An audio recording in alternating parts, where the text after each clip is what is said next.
We've got a great topic this morning that we're featuring for everybody, which is basics of concrete. We're excited to bring this one to you.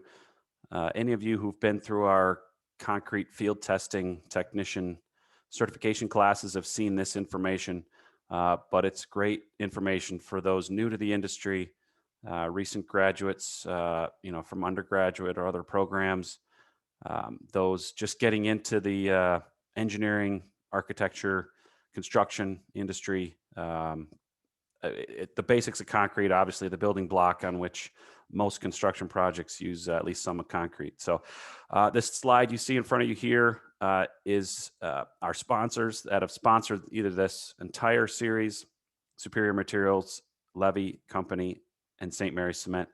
We also have a sponsor of today's topic, which is Silica.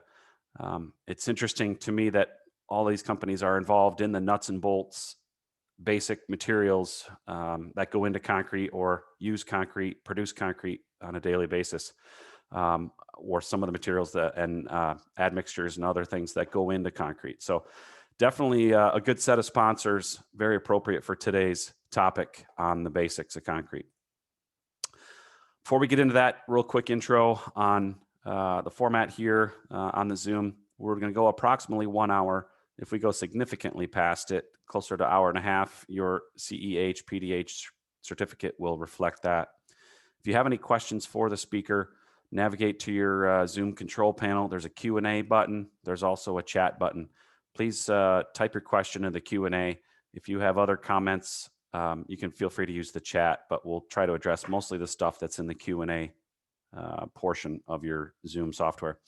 Those of you that are logged in and logged in for the entire time, we have a log of that, and we will, based on your email address, send those certificates to you later today or tomorrow. Again, approximately 1 hour. Again, thanks to those companies for sponsoring this, especially Silica, to step up and sponsor today's webinar on the basics of concrete, which our speaker is a coworker of mine, Jake Vance. He is my cohort, covers the other part of the state, Southeast Michigan primarily, for us, for MCA. Similar to what I do, he works with owners, engineers, inspectors, suppliers, contractors, anyone in the concrete design, architecture, testing, construction industry that's using concrete. He focuses primarily in the Detroit area, but is also statewide as needed, helping folks with design, specifications, construction issues, any concrete question you have.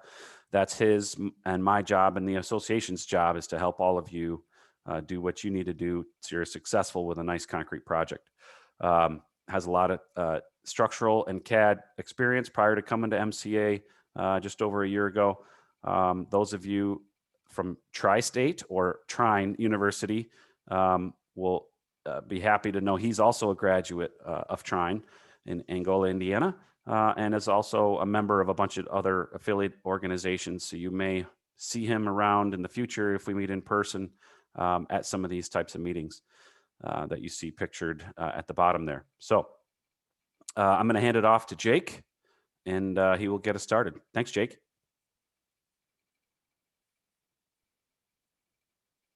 We don't hear you, Jake. I don't hear you, at least.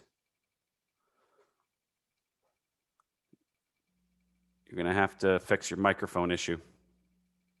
It was working before. I'm not sure what's going on, but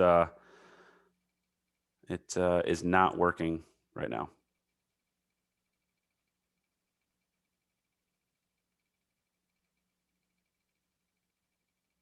I'm not sure what changed in the meantime.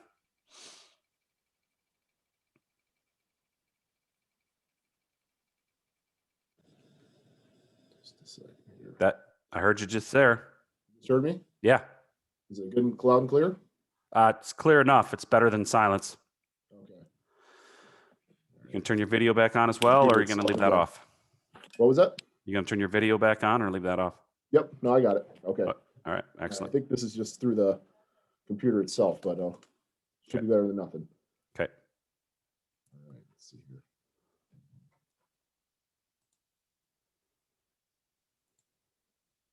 You guys see everything okay on your end? Yep. We've got it.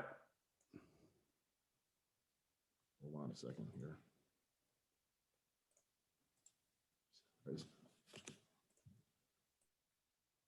Hold on. There we go. This should be better, right? Or is this the? You're good to go. Go ahead. Okay. Are the slides changing, Steve? Or No, not yet. Oh, there we go. Yep. okay, perfect. All right. Some stuff here.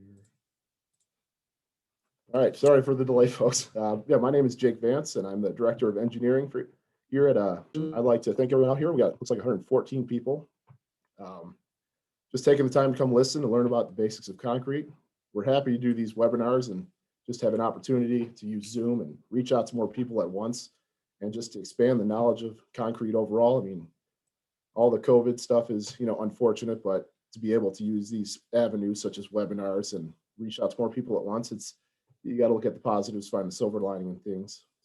So as Steve mentioned, if you have any questions throughout the presentation, please fill out the Q&A column, and Steve or Heather will be able to jump in and provide a response. I'm going to try to keep my eyes peeled to see if there's any questions that pop up, but I think Steve should be able to handle as well. But I'm excited to get back to basics, and hopefully after this presentation, the phrase, watching concrete dry will be a little more interesting than just what it's called. So let's get started. Just a brief overview of the topics we'll be covering. The intro, there's cement, cementitious materials, water, aggregates, admixtures, and fiber reinforcement. We'll try to break down each of these. Just a brief some reference materials used for this presentation. Should you want to dive deeper after this webinar, there's PCA's design and control of concrete mixtures, and then there's CV Tech Center's integrated materials and construction practices for concrete pavement. Both are extremely useful, and like I said, any one of these topics that we're covering today, it can be its own 1-hour presentation. So quiet.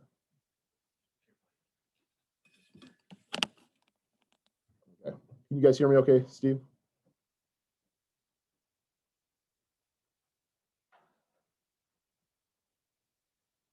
Steve, can you hear me okay? Maybe. Everybody can hear me? So, all right, we'll keep going unless I get something. Okay, I'm clear. All right, thank you guys. All right, so yeah, we'll keep going. Like I said, every one of these topics, you can do an hour presentation on every one of them, but we're just doing a broad stroke over everything. So, brief introduction, break it down in its simplest form. Concrete is a mixture of two components, paste and aggregate. The paste consisting of Portland cement, supplementary cementitious materials, or SCMs, water, and admixtures. It binds the aggregate, which is sand and gravel or crushed stone, into a rock-like mass, and the paste hardens, forms concrete due to a chemical reaction called hydration, and then creates your solid mass known as concrete. Little further breakdown of concrete materials, if you want to look at it. There's paste materials, the Portland cement, the SCMs. We're going to go over all this. Water, potential admixtures, and aggregate materials. Sand is called a fine aggregate, and stone is a coarse aggregate. And if you want to break it down even more, if you combine paste and the fine aggregates, that creates mortar. And you add the coarse aggregates, that mortar becomes concrete. To the left, you'll see a few examples of material proportions in concrete. You'll see that aggregate represents the vast majority of the volume at roughly 60 to 75%. Concrete's batched and sold on a basis of volume. So in terms of cubic yards or cubic meters, you'll see some air and trained concrete, a little more presence of air. Non-air and trained, obviously less present. We'll go over all that a little later on as well. Contrary to popular belief, concrete and cement are not the same thing. Feel free to correct anybody who says them one and the other as if they're the same. They're not cement trucks, concrete trucks, other stuff. Most people around me, I've corrected them enough times about that. Although these two terms are often used, they're not the same. They're very different meanings. Cement is a component material used to manufacture concrete. Concrete describes the finished product. So basically, if concrete were a cake, for example, cement would essentially be the flour component of that cake. All right, we'll go over Portland cements now. Portland cement is hydraulic, which means it sets and hardens when it comes into contact with water. The chemical reaction occurs is called hydration.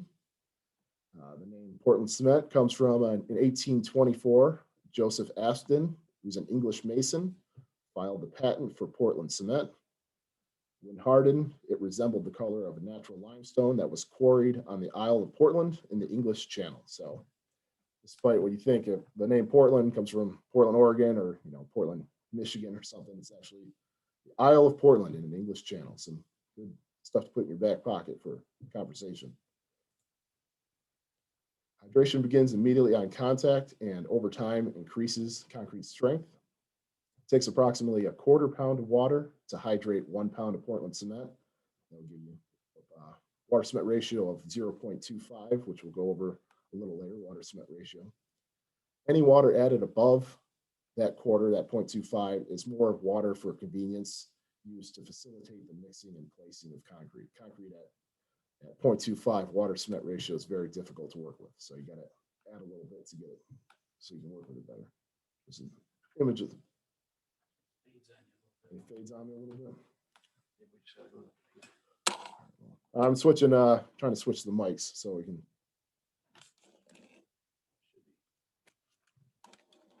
Is that any better? Can you guys hear me? Oops.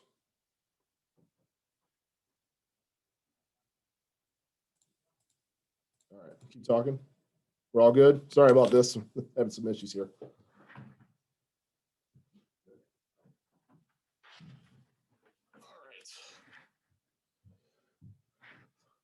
Hydration, the cement particles form these hair-like projections that mesh over time, resulting in the stiffening, hardening, and strength development.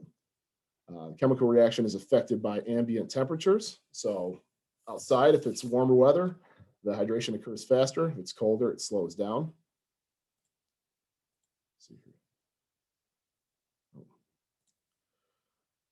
Reaction ceases if the humidity level within the concrete drops below 80%. So you got to keep that humidity level above 80 for hydration to continue to occur within the concrete. Here's a good example of a heat of hydration curve comparing heat during hydration as long in terms of time. Stage one is the mixing, well, you know what the name's given, where you first mix everything together, the cement, the water, the aggregate. Once it's all mixed together, it kind of spikes the heat temporarily, just from agitation and from certain materials dissolving in there. We can get into details about hydration, but just briefly scoping it over, you have this brief spike in temperature and then it drops and cools rapidly, entering the dormancy period. This is an important period right here. It's where the mixture is plastic and there's no real heat generated. This period lasts from 2 to 4 hours. This is the stretch of time where you want to transport your concrete to your location and place it and get everything finished and everything, because as soon as the initial set starts, that's when the concrete starts hardening and the hydration starts to increase. So over time, you notice it enters into the hardening stage. This is when everything starts to get stiff. All those fibers are intermingling and things are getting harder until it reaches this final set up here, which is where the concrete can no longer be worked with. It's reached its hardened set. At this point, you could probably walk on it, and this is when, in terms of paving, you might want to start applying curing compound during the hydration, right after it's set, as well as start to when the final set starts. Maybe you want to start sawing joints at this point. This is when you would want to do it. So hardening continues on into the cooling stage. The hydration is still continuing, but they're becoming so intermixed and running into each other, and this process starts to slow down and heat starts to drop. And this is when you want to continue the sawing if you're working with pavement.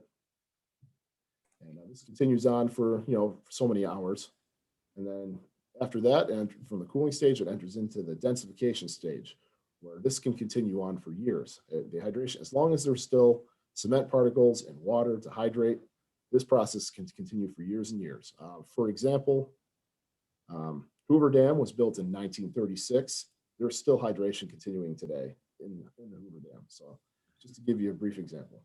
Jake, we've got a question in the chat window. Yeah. Regarding the mixing water and all the water that's mixed into the concrete and reacts with the cement. Is that water locked into the concrete forever, or does it work its way back out after the concrete's hardened?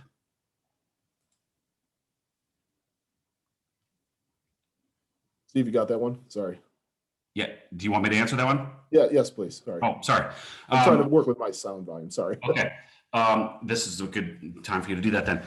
The answer is the majority of the water in most typical mixes reacts with the cement and chemically reacts such that it is locked in forever. It's no longer water.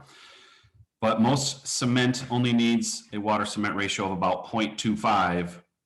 If full reaction occurs and all the cement grains are fully hydrated, then a water cement ratio of 0.25. Most mixes are around 0.4 to 0.45, maybe up to 0.5 in some specifications. So that means there is extra water in the concrete.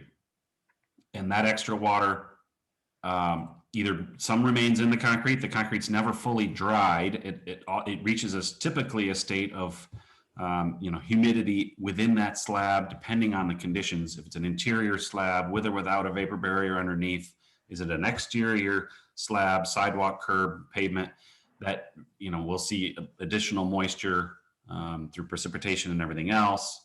But regardless, it will reach a fairly static state that may fluctuate depending on the conditions.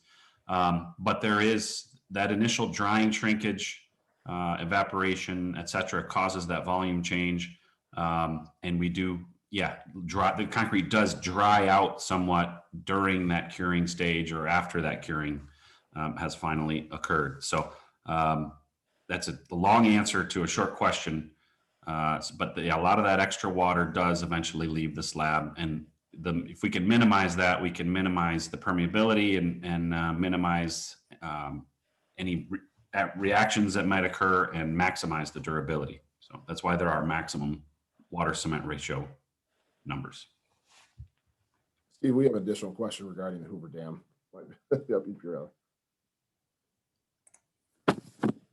That question is, can you please explain again regarding the Hoover Dam built in 1936 and why it still might be hydrating?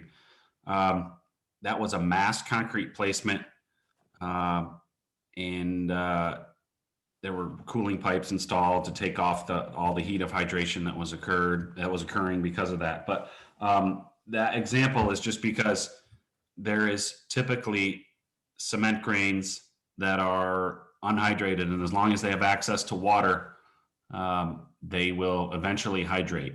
And concrete can continually gain strength as it ages. Maybe not a lot, but some through that additional hydration reaction with the water. So, all right, go ahead, Jake. You guys, Steve, you hear me okay? Yes. Okay. All right, continuing on. Thanks, Steve, for answering those for me. Still trying to work out the sound situation here. But cement manufacturing process. To manufacture Portland cement, you need the following raw material sources. You need break it down. It's an acronym LISA, which is lime, iron, silica, and alumina. Lime can come from limestone, calcite, marl, and shale. Iron can come from clay or iron ore. Silica comes from clay, marl, sand, and shale. And alumina comes from aluminum ore, clay, fly ash, and shale. So here's a picture of a rotary kiln for heating all the raw materials. Raw materials are introduced into the rotary kiln and burned at a temperature between 2,600 and 3,000 degrees Fahrenheit to produce an item called clinker. Kilns typically fueled by pulverized coal, but there can be a number of other sources that it can be burned, such as natural gas, petroleum coke, tires, plastic pellets, and other waste or byproducts. Majority is pulverized coal. Here's the end products for the heating up the materials. You get cement clinker. Burning the raw materials results in clinker. Clinker is predominantly the size of marbles. It does vary in diameter. The name clinker comes from the sound it makes when the marbles hit and fall out of the kiln. Roll of gypsum in Portland cement. It's inner ground with the clinker to control the setting, drying, shrinkage, and strength gain properties of the cement. It's roughly 3 to 5% by mass. Gypsum is very important. Without gypsum, when Portland cement is hydrated, it does a flash set, which means that it instantly hardens. There's none of that lag time for you to get your items to the work site. So you need to have gypsum interground with your clinker to make Portland cement. Here's just a picture of the finished mill grinder. But clinker and gypsum are both in there, grinding together to create a powder-like substance, which gives you Portland cement right there. There's different types of Portland cement, 5 different types approximately. They're manufactured according to ASTM C150, I'm sorry, to meet various physical and chemical requirements. Type 1 is general purpose. It's generally all the concrete in Michigan and pretty much around the world. Majority of them use the Type 1 Portland cement. It's roughly 60 to 65% of the usage. There's Type 2, which is more commonly used in areas with more sulfate in the soil, moderate sulfate resistant, areas such as Arizona and other southwestern areas of that sort, 20 to 25%. Type 3, a high early strength, very similar to Type 1, except the particles in the cement are finer, which helps increase the early strength, given the name high early strength. Types 4 and 5, you'll notice the percentage is 0 to less than 1%. They're not used that much anymore. It's due to a combination of being costly and somewhat obsolete. We use these cement particles for low heat or sulfate resistance, but since the addition of supplementary cementitious materials or SCMs and admixtures, most of what you would use type 4 and 5 have been resolved, so it's not really used as much. And given that, we'll spill into supplementary cementitious materials or SCMs. I'll probably just call it SCMs from now on to save sounding like an idiot. So, the practice of incorporating SCMs such as fly ash, slag cement, and silica fume, which we'll go over in a few minutes, has grown significantly since the 1970s. Factors contributing to the growth include mix performance. Concrete is stronger, more durable, and less permeable with the presence of SCMs. There's environmental regulations, and then there's also cost efficiencies. Overall, this product is cheaper than Portland cement, so if you can replace it or add to it, it helps your bottom line for sure. So these materials may be used as an addition or as a partial replacement for Portland cement, depending on the properties of the materials and the desired effect on the concrete. SCMs improve the fresh and hardened properties of concrete. Their chemical components are similar to those of Portland cement. SCMs are byproducts of other industrial processes. Some SCMs are hydraulic, others are pozzolans. So hydraulics react with water, pozzolans react with water and cement, certain portions of cement particles to improve the properties of the concrete. Today, more than 60% of all concrete mixtures contain some sort of SCM. First SCM we'll go over is fly ash, which is the most commonly used SCM in concrete. It is an airborne residue from coal combustion, such as an electric power generating plant. If you're from Michigan, examples of plants are DTE or Consumers Energy. It's collected from flue gases by a variety of means. Use of fly ash in concrete dates back to as far back as the 1930s. Approximately 53 million tons is produced annually in the U.S., with about 44% of that being utilized. All fly ashes are pozzolans, and some are also hydraulic. Here's a photo of the fly ash here to the left, a little microscopic photo. Mineral impurities such as clay, quartz, and shell, and then coal melt and fuse together. The fused materials cool and solidify into those glassy spheres you see, and are collected from exhaust gases through a variety of means, and forms a very finely divided powder. There's an example of what you'll see on the left-hand side there. Fly ash must meet requirements of ASTM C618. There's 2 types of fly ash generally used. There's Class C and Class F. Both very similar, but there's difference obviously that you want. Pozzolanic and cementitious for Class C, high calcium, low carbon. They're more of a tan buff color. It replaces 15 to 40%. And Class F is pozzolanic only, low calcium, high carbon, which is opposite, gray to black in color, and replaces 15 to 25%. Due to recent trends in power production, less and less fly ash is actually being produced due to people vouching for wanting to use natural gas instead of coal. It makes it harder to acquire in certain areas. There's still continuing efforts to recover fly ash from landfills and impoundments to help meet the needs of the concrete industry, given that those where you get them from meet certain requirements.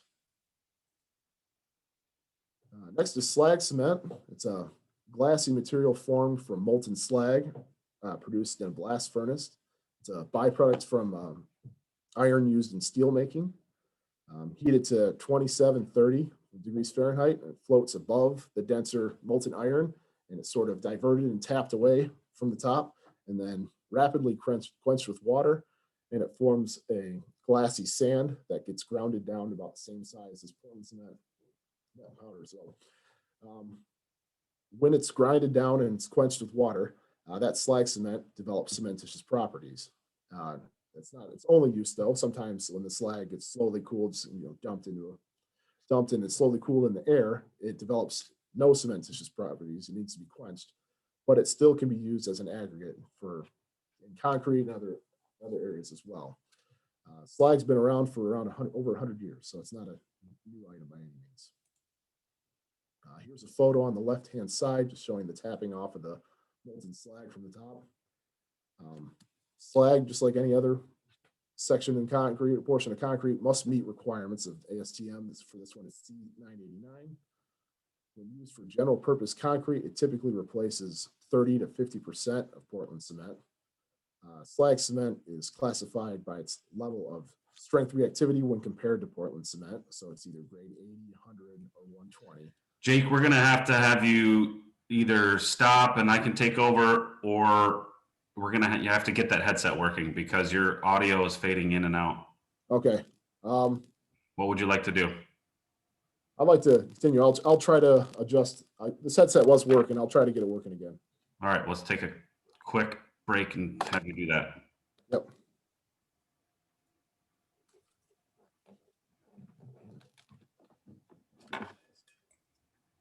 Trying to get it in here.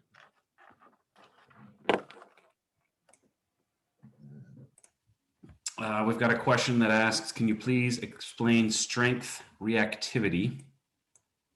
My guess is you're referring to slag cement, which is on the screen. Strength reactivity. So slag cements are qualified as far as how they react long-term, at least as in relation to regular Portland cement. So if it's grade 100 or better, it alone, without even as with Portland cement, will eventually gain the same amount of strength as a reference Portland cement would, regular cement. So most specifications require grade 100 or greater, which MDOT does. It's rare to find anything less than grade 100 slag cement available in the industry. Most iron blast furnaces and the cooling of that slag and then the grinding of that slag, most of these slag producers fine tune everything such that it's at least grade 100. In fact, most of it, what you find is grade 120 around, which means it's actually technically better than Portland cement as far as its reactivity with water. Slag cement is a hydraulic cement. It will make concrete on its own if you just use slag cement and mix it with sand and stone and water. It will take a long time to get there, but it eventually will. So, Jake, are you back? I'm not seeing your audio show up. No. Any other questions from folks? What are the long-term benefits or issues using slag material? That's a great question. There's two ways of taking molten slag. If you water cool it very quickly, it creates granules. And just like you do with Portland cement, that the clinker that comes out of a kiln, you cool it very quickly. And that you grind that material. In Portland cement, we have clinker, marble-sized thing, aggregate-sized particles that fall out of the kiln when they're cooled. With an iron blast furnace, when we granulate that and cool it very quickly, it actually forms granules, which are about sand-sized, fairly typical, but they're much sharper than our typical beach sand. And if you cool it with water, create granules, and you take those granules and you put them into a mill and make that slag cement that we're talking about here, the benefits are that it actually it helps densify the concrete on a microscopic basis. It gets you very high long-term strengths. The negatives are that it may slow down in cold temperatures, slow down the set time if you use high amounts of it. But by high amounts, I'm saying probably more than 25% slag cement. It can cool it down and extend the set time in cold weather. But that definitely is not a drawback and can be overcome fairly easily. And the use of slag cement is very much recommended. And the other option with slag is to air cool it, and then you can take that material and crush that up and sieve it in a crushing plant and size the material and produce an aggregate type of material that can be used as aggregates for many different uses. Next question is about combining supplementary cementitious materials: fly ash, slag cement, silica fume. Those are the three big ones. Steve, real quick, can you hear me? I can hear you now, Jake. Does it sound clear? It's better for now. Let me answer these last couple of questions about combining supplementary cementitious materials.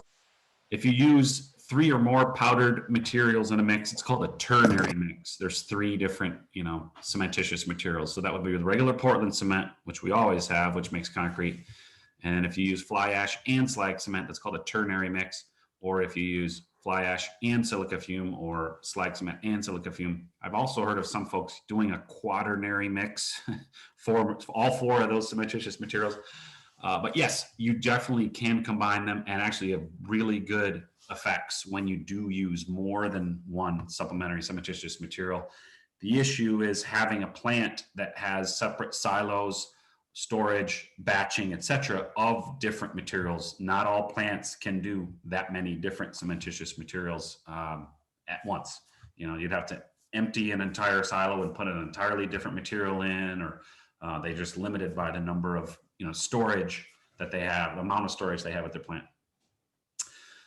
So yes, that's the answer to that question. And then the last question I have before I'll turn it back over to Jake is, what are you recommending as the percent slag in a mix to mitigate ASR? Great question. Most research has shown you need a minimum of 25%, and that's why MDOT has that in their high performance concrete pavement spec as a minimum. They have a 25 to 40% range because it depends on your mix design, depends on your aggregates, it depends on which Portland cement you're using. We have a number of different cement supplies available in our market, but it could be 30% given your materials. It could be 35% needed. But I'd say as a general rule, if you're not going to do any testing and you just want to add it to a batch of concrete, 25% of your cementitious content would be slag cement, just at a minimum, just as a rule of thumb, I would say, without doing any testing. So hopefully that answers that. Jake, are you ready to go? I'm hoping so. I think I got it worked out there. That's way better. Sounds way better. It's not blowing people's ears out, are they? Nope. You can advance to the next slide. And seems to be an issue with the docking station, so I switched it to the PC itself. It's working a lot better. So okay, should be good to go now. Carry on. All right. Went over the slide, so now we'll be. All right, now we're processing molten slag. Just going over some photos. On the left-hand side of this photo, you'll see the quenching of the slag itself. Water thirst quenching at the very bottom. You'll see the glassy-like sand that forms after the rapid quenching, and then that glassy sand is grounded to a powder that's similar size for as Portland cement, which gives you the slag cement right there on the right-hand side. Silica fume, another SCM, also called microsilica or condensed silica fume. It's a byproduct of producing silicon metals or ferrosilicon alloys. These metals are used in many industrial applications, such as aluminum steel production, computer chip manufacturing, and other forms of making silicones, lubricants, and sealants. Photo of the plant right there where you'd find the silica fumet. It's the vapor that rises from the electric arc furnaces And it's used to reduce high purity quartz with coal. When it cools, it condenses and then it's collected in bag filters. It's a very, very, very fine powder like material, ranges from gray to black. It's often used in projects where high strength and low permeability is required. For example, parking structures or bridge decks. Silica fume is used a lot. Picture of the silica fume on the left-hand side, that black powder, microscopic view in the bottom left. Must meet ASTM C1240. It is typically used at an addition rate rather than replacement. 5 to 10% of a mass of total cementitious materials. For example, 600 pounds of cementitious, 10%, you'd want 60 additional pounds of silica fume. Spherically shaped and extremely fine, like I mentioned, so fine it's 100% or 100 times smaller than the average cement particle. And it's a highly effective pozzolan because it's so fine. Well, one of the reasons why. Here you'll notice a bunch of arrows pointing different directions. It's just basically to summarize, certain SCMs have different effects on concrete in its fresh state, as well as its hardened state. But you'll notice water requirements go down altogether, except for silica fume, just basically showing you whatever SCM you use, it's going to affect your fresh concrete in some way or another. So just be aware of that, whatever SCM you are using or applying to your mix, just know that it will have an effect. Same thing with hardened concrete. But in general, all SCMs will improve your concrete mix. Your permeability goes down in all of them. Long-term strength, SCMs are good for concrete. Next, we'll move on to mixing water. I mean, pretty much when it comes to concrete, water that's potable, fit for human consumption, can be used in concrete without testing or qualification. So if you can drink it, it's good to go in concrete. If you can, however, it doesn't mean you can't use it. It's a little more restriction or a little more testing needs to be done to make sure that it can be used in your concrete. Water that's non-potable, such from wells, streams, lakes, or concrete operations, still be used provided that they meet ASTM C1602 requirements. Excessive impurities may impact the set time, the strength, as well as the corrosion of any reinforcement you might have in your concrete, as well as your concrete's durability altogether. So typically, for non-potable water, it has to meet 90% of your strength limits, 7 days compressive strength. If it was with potable water, same thing. Time range, time of set, minus 60 to plus 90 minutes, has to be within that range, meeting C191 standards. Next, we'll discuss water cement ratio, as well as just water's overall effect on concrete and its components. Duff Abrams, back in 1918, he's one of the founding fathers of concrete, stated, for given materials, the strength of concrete, as long as we have a plastic mix, depends solely on the relative quantity of water as compared with cement, regardless of the mix or size and grading of the aggregate. So basically, he knew that the most important factor of concrete strength is its water cement ratio. Water cement ratio is calculated by dividing the weight or mass of water by the weight or mass of your cement or combined cementitious materials in a given volume or batch size. For example, 9 cubic yards or any certain batch size. It's usually abbreviated as W over C or W over CM. It has no units because you're dividing out the mass over mass. Units cancel out. It's reported to the nearest 2 decimals, i.e. 0.48 or 0.50. The water includes both plant added and site added water. It's the total water that's in your mix gives you that water cement ratio. In terms of the cementitious materials, you have to include all your SCMs, fly ash, slag cement, and silica fume as cementitious materials in your calculation. You don't just count the Portland cement in your mix. So water is stated in pounds or gallons, and cement can be stated in pounds or bags. Just a brief conversion, 1 gallon of water, 8.33 pounds. You round that to the nearest pound, and for 1 bag of cement is roughly 94 pounds. Just a quick example calculation for water cement ratio for this batch. You have 2,000 pounds of Portland cement. You got 800 pounds of fly ash. You have 1,400 pounds of batch water total, and then not needed, but they provide it some coarse and fine aggregate weight. So basically doing water cement ratio, you have batch water 1,400 pounds. Portland cement and flash are both cementitious materials, so you would add those two together. 2,800, 2,800 to get your water cement ratio. You divide 1,400 divided by that 2,800 gives you the ratio of 0.50. Obviously, the units cancel out. Here's a great photo. Just basically, it's an older photo, but it's still great. It compares, it's varying, samples varying in water cement ratio. You'll notice on the left-hand side, there's 10 different volumes, cement cylinders of different volumes, and each cylinder goes up in the water cement ratio. As more water is added, the final product grows in volume, but you notice that on the right-hand side, the weight still stays the same. Just basically summarizing, the more water you add, the more spread out your particles and all components of concrete spreads out and makes a weaker, less dense concrete overall. You want to keep that water cement ratio as low as you can to increase the strength and decrease permeability. Jake, we've got a question here. Yeah. What initially causes fly ash to be type F or type C? Is it a difference in the original material or how it's processed? And the answer to that is the difference. It's primarily a difference in the material. There's two main types of coal that are burned at power plants.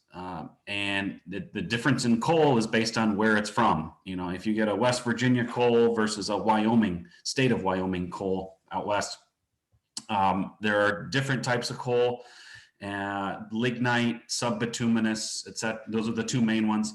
And I forget which one creates one and which one creates the other, but that is the main difference. It's in the type of coal. So if you want different fly ash, you'd have to use a different coal, but you'd have to convince a local power utility to use a different type of coal. And typically their process is set up for one or the other, and they can't just swap them out willy-nilly. So you're locked into whatever the utility is doing to procure that coal and then burn it in their coal-fired power plant to produce electricity. And they're in the business of producing electricity. So you're at the whim of the utility. So, all right, carry on. Awesome. Thank you, Steve. We're going over some water content versus fresh concrete properties. Concrete placed at a high water content or high water cement ratio will exhibit the following characteristics in an unhardened or fresh state of concrete. One, there's segregation of aggregate. During discharge and in place, the aggregate starts to settle and finer particles rise to the top. You don't want that. You want a steady slab or whatever you want, all properly mixed. There's increased bleeding, mitigate the migration of water to the surface caused by the settlement of the solid materials. Bleeding can be a good and bad thing. It can keep moisture at the surface and assist with finishing, but it can also reduce the strength and durability at the surface of your slab or whatever concrete surface you want. It can bring up small particles and forming a layer of weak materials susceptible to scaling and delamination. So, I mean, bleeding is okay. It's supposed to happen, but you don't want excess amounts, that's for sure. This chart shows you that as more water is added, the strength decreases just across the board. You notice at the bottom, there's different water cement ratios, 0.35 to 0.65. As that ratio increases, no matter what day strength you're looking at, it all decreases over time, or not over time, but over the water cement ratio. So just punching that home, the quality of hardened concrete is strongly influenced by the amount of water in relation to the amount of Portland cement or combined cementitious materials. So you want to have enough water to make things workable, but you don't want excess water. In addition to decreasing the strength of the mix, concrete placed at high water cement ratio will result in increased permeability, decreased resistance to freeze thaw, an increased number of dry shrinkage cracks, and reduced bond between the concrete and any reinforcement that may be in that concrete. Characteristics of hardened concrete placed at high water include, like as we mentioned, segregation. You can see in this picture that's the larger particles, the larger aggregate is starting to settle down to the bottom, leaving the smaller at the top. That's not good. You want this to be well distributed throughout the entire slab. There's color variation from top to bottom. That's where it's lighter at the top. There's a defining plane of potential delamination just below the surface there. I mean, the first case of freeze thaw, that's going to be the primary area that's just going to break apart, resulting in delamination and all this other issues with your concrete quickly down the road. So this is basically a table to sum it up. The more aggressive exposure your concrete experiences, what elements, the lower you want your water to cement ratio. Any areas that are subject to freeze thaw, or as well as de-icing chemicals and salt water and seawater, you want that lower water cement ratio. You don't want to go past 0.5 in these situations, low permeability. And also, as your water cement ratio decreases, you want to have a higher strength as well. Here's a slump test was developed to measure consistency of the concrete from load to load. It can be an indicator of the amount of water in the mix, but you can't take that for granted because there's now been presence of admixtures as well as other things that could alter that slump without having a true reading of what your water cement ratio is. So just be aware of that. If you're adding any chemical admixtures, your slump may change, but don't take into account. Take that into account when you're taking slump. And then just to finally hammer it home once more, as your water cement ratio increases, your strength decreases. If you keep a low water cement ratio, it'll increase your durability. It'll lower your permeability for things to infiltrate your concrete, and it will reduce your shrinkage cracking as well. So these are all positives. You want to keep that water cement ratio as low as possible. We'll go over to aggregates now. As mentioned earlier, we had that little chart. Aggregates occupy roughly 60 to 75% of concrete volume. It can be natural or riverbed or manufactured or crushed stone or recycled concrete. Normal aggregates usually have a bulk density between 75 to 110 pounds per cubic foot. Anything lighter than 75 would be considered lightweight aggregate. The difference between fine and coarse aggregate is whatever passes through a number 4 sieve. That's what the distinguishing factor is. Anything that passes through is considered fine. Well, this is another thing we'll be hammering out. Aggregates must be well graded in your concrete.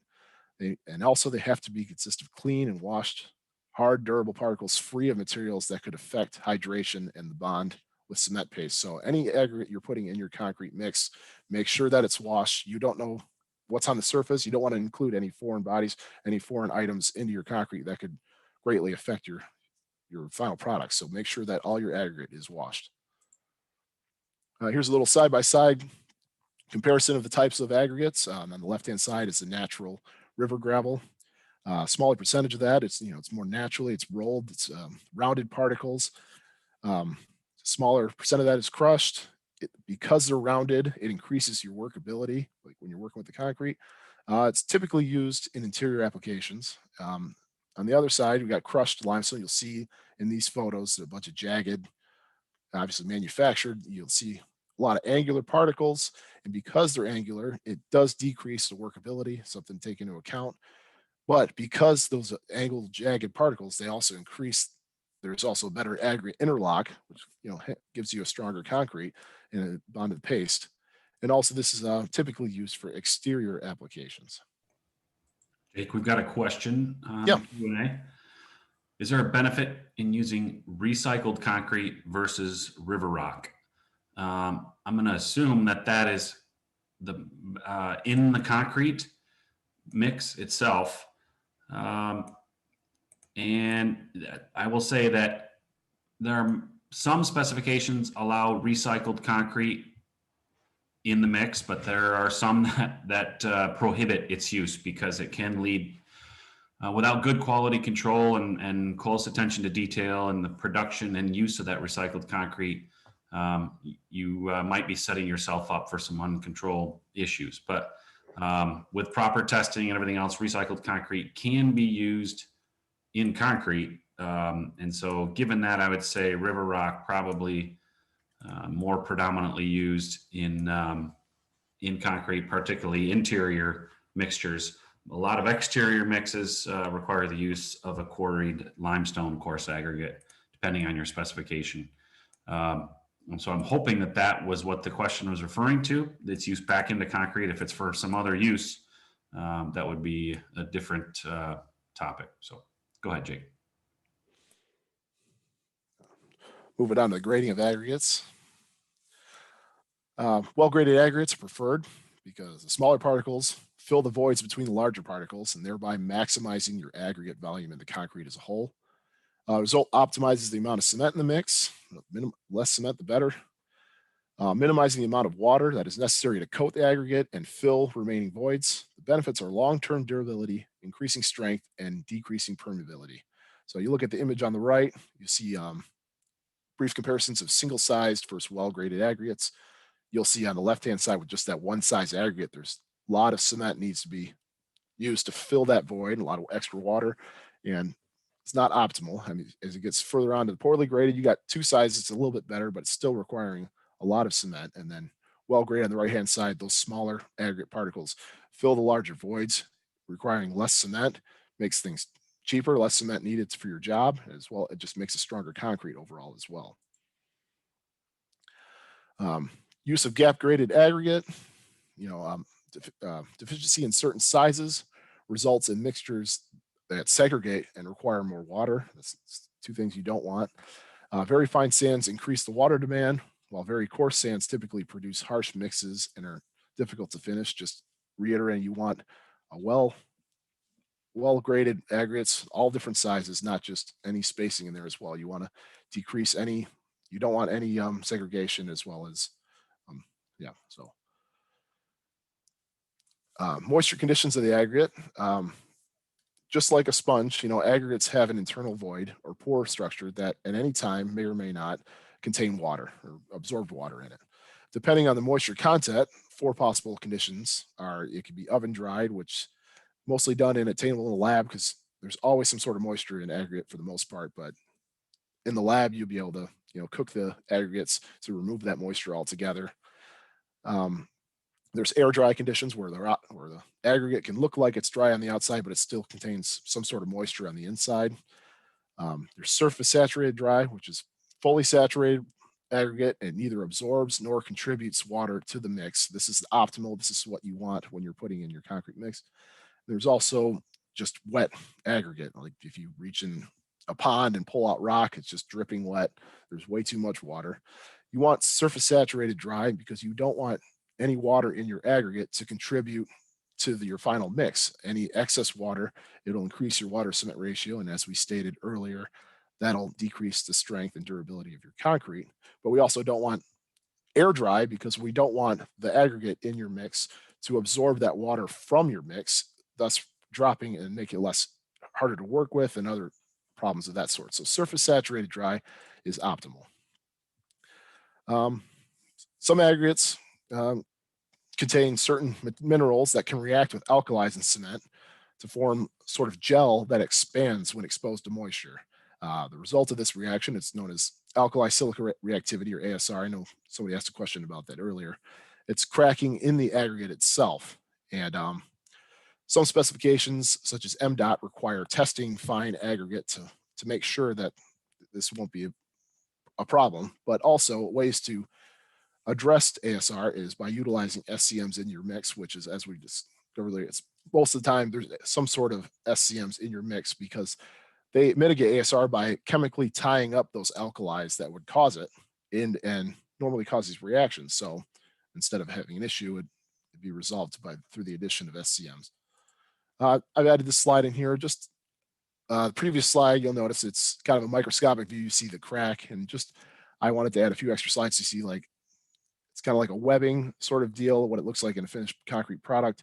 If you were to zoom in closer, sometimes those cracks can appear blue or greenish in hue, which is another evidence you'll see the ASR in the concrete. Just wanted to show you zoomed out what it would look like in your concrete.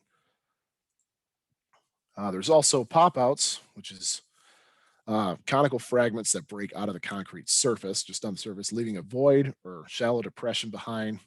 They result from deleterious materials in your aggregate, just weak sections of your aggregate, chert, lignite, and shale, soft, porous, highly absorptive, and break upon cycles of freeze thaw, wetting and drying. They're just weak parts of the aggregate. Any pop-outs you see in concrete aren't going to affect the lifespan of the concrete itself. It's more of a cosmetic flaw. Water gets into your concrete.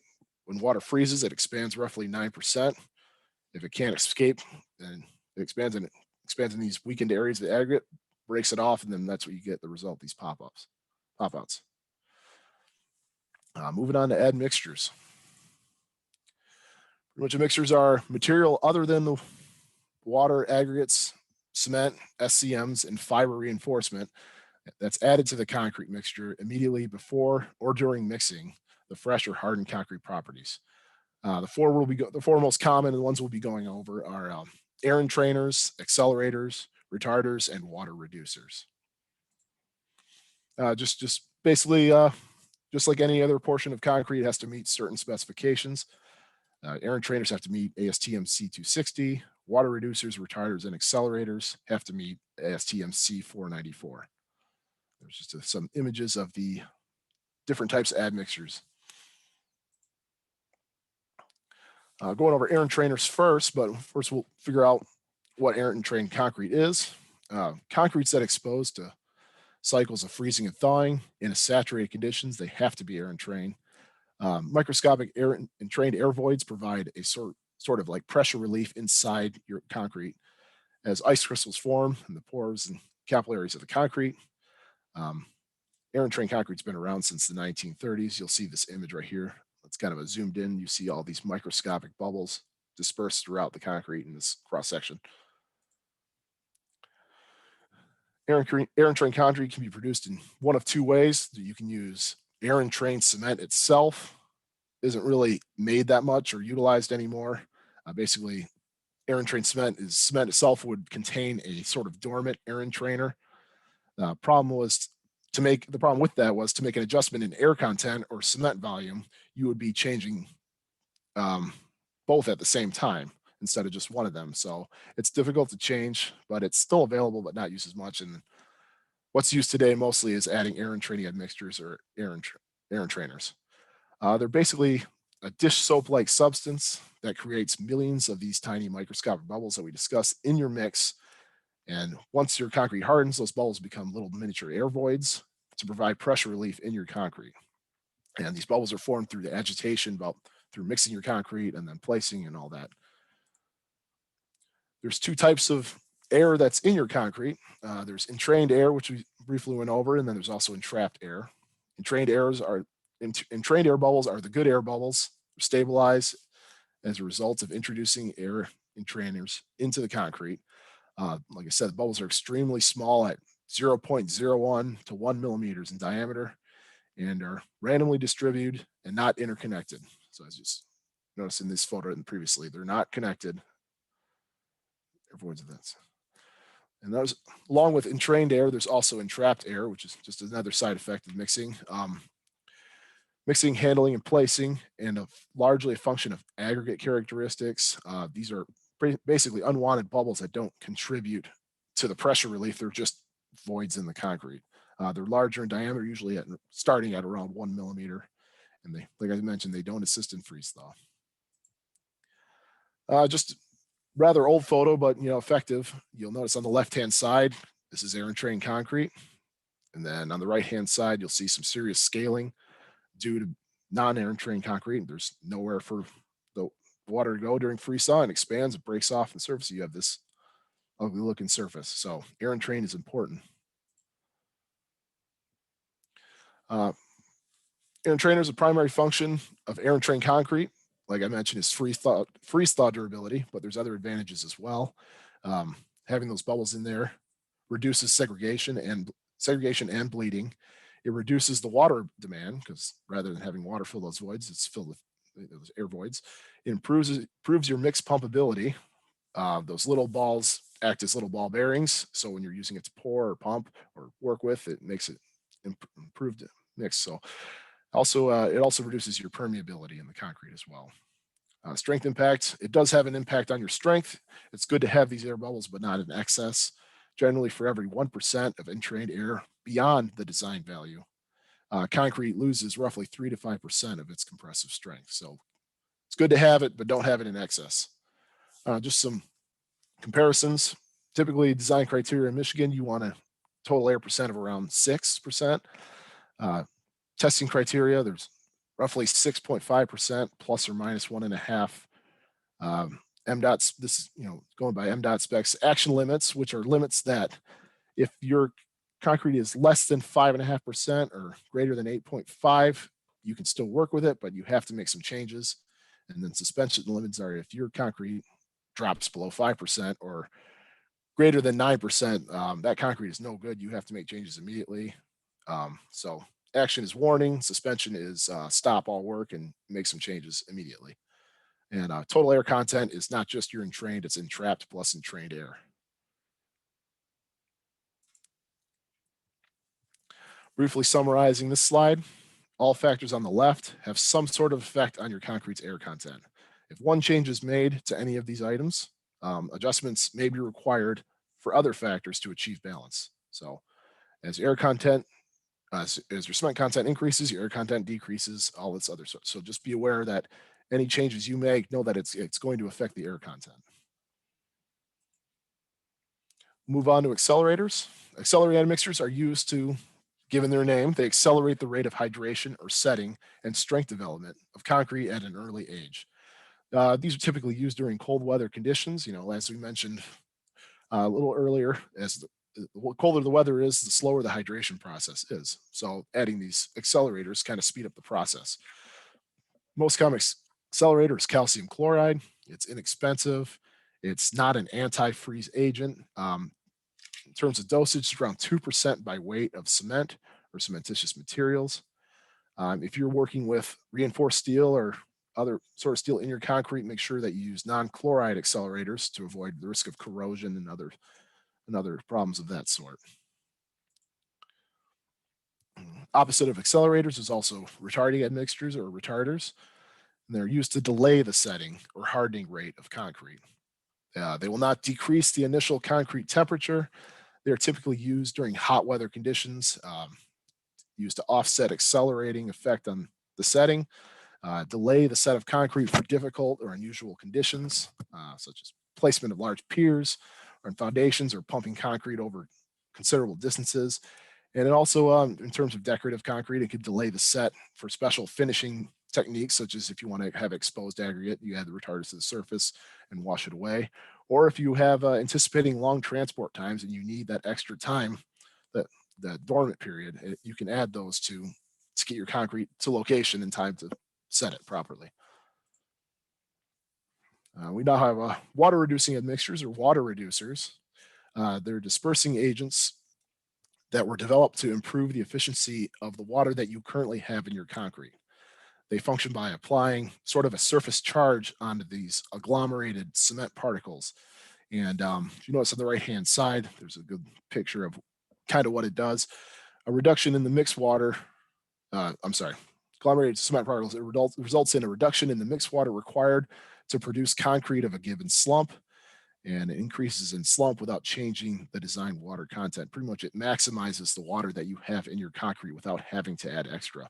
Because when these particles agglomerate around the water, it removes that water from being dispersed out to be used throughout the mix. So by adding these reducers, breaks apart those agglomerations, that water's free to help out.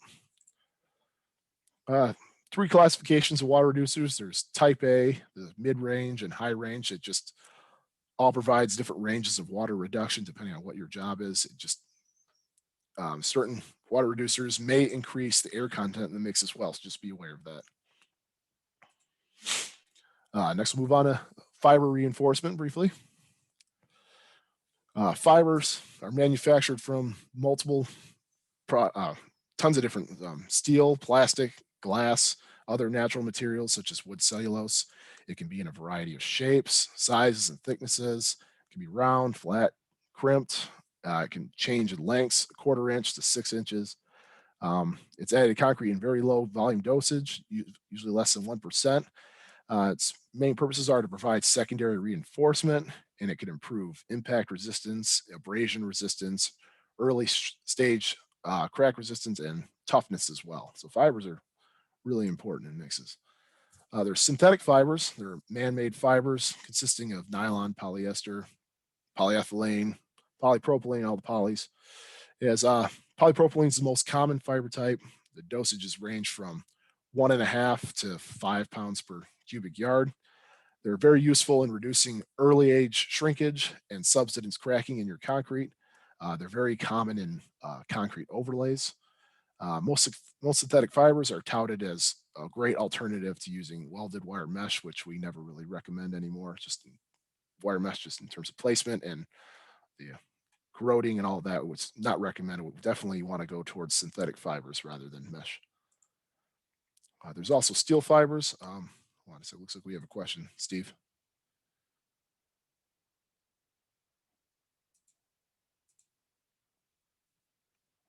Oops.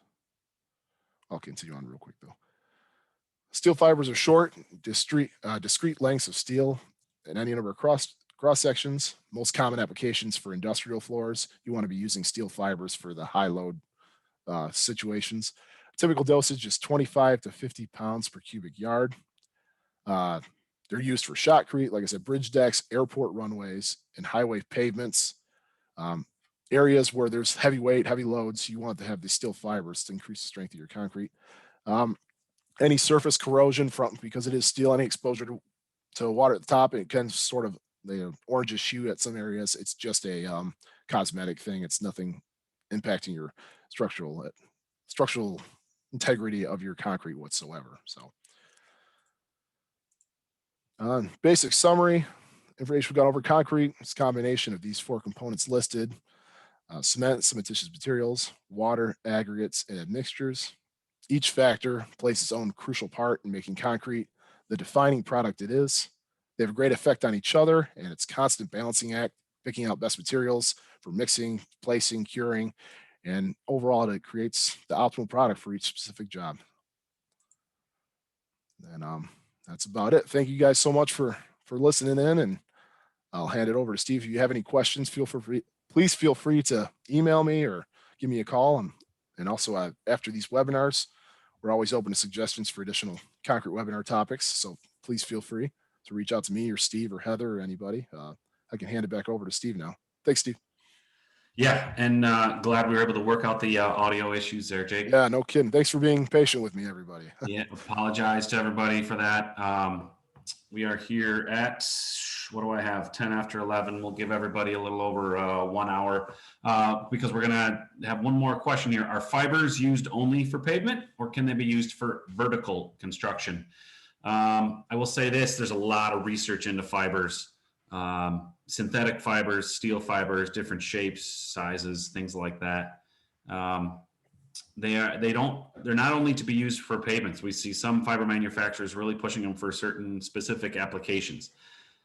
For vertical construction, most of that design, code requirements, etc., is covered by ACI, particularly ACI 318 for structural code. And I don't believe that they would allow significant amount of substitution of regular rebar with fibers. However, for certain applications, you can get by with maybe reducing or substituting in some cases the structural reinforcement for vertical applications. But in general, yeah, if you're doing high rises, you're doing structural concrete, you're either putting reinforcing steel in and then placing the concrete, or that plus maybe some post-tensioning. You're putting in post-tensioning cables through ducts that will then be pulled together as the concrete starts to harden, depending on the design, things like that. But and a lot of times fibers can add benefits to some of that structural construction, but in most cases not significantly remove the reinforcing or post-tensioning steel that's used for those applications. So they're very widely used in flat work and pavements, curb and gutter, sidewalks, but not quite as much for vertical construction. Any other questions?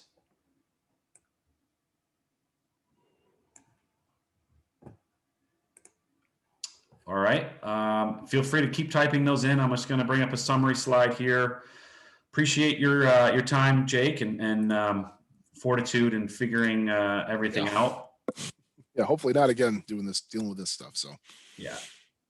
Screen 2, PowerPoint show. There we are. I need to stop. Okay. You got it on your end. Okay. So real quick, the video of this presentation will be posted to our website, hopefully in the next couple of days, if not by Monday. The handouts of Jake's presentation as well, a PDF of that will be uploaded to our website, again, hopefully later today.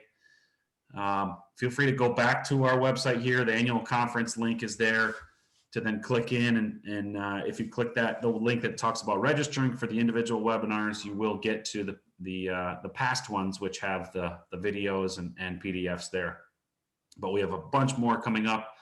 We're nailing down some more dates in March with a couple of folks. So March 4 will probably be added, and then March 9 might be added as well. So keep checking our website for additional topics. We're going to go as long as we can, as long as people want to listen to these topics, and we have presenters that have really good information on concrete available. A reminder to any of the MCA members, member companies on the call this morning, we do have our annual membership meeting February 17 at 9:30. Still sponsorships available. Big shout out to Silica for sponsoring today's particular webinar on the basics of concrete, as well as our supporting member companies that have supported this webinar series in general as a whole, Superior, Levy, and St. Mary's.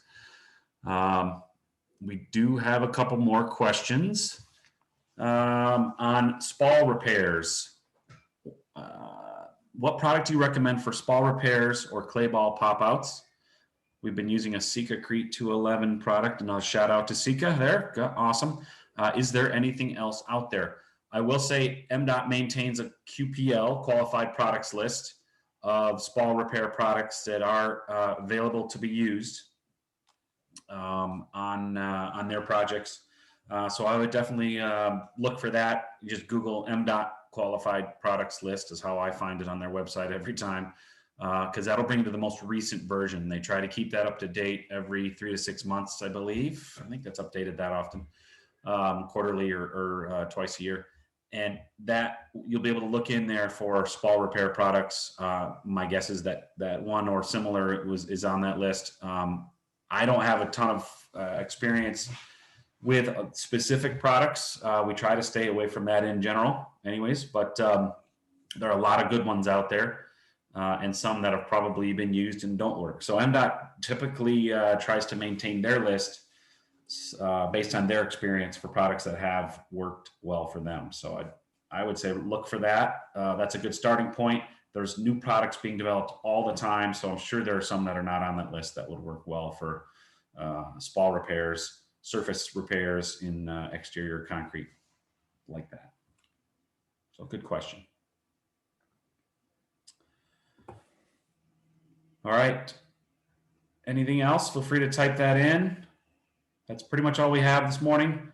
We'll give everybody 1.25 hours of continuing ed. We appreciate everybody hanging in there. And please feel free to reach out to us with any questions that you have with any concrete issues, design, construction specifications. That's what Jake and I do, and the rest of the staff at MCA as well, Dan and Heather, and Dave, Bill, and Dave, Karina, Lisa, etc. We've got a staff of folks here to help you with any concrete issues you have. So please reach out to us. Go to our website and look at the About MCA page. It has the staff information there. So thanks all for calling in and listening in today. And take care. We hope to see you at a future webinar here, perhaps next week or further on. Thanks again, Jake. Yep. Thank you. Thank everybody. Be safe.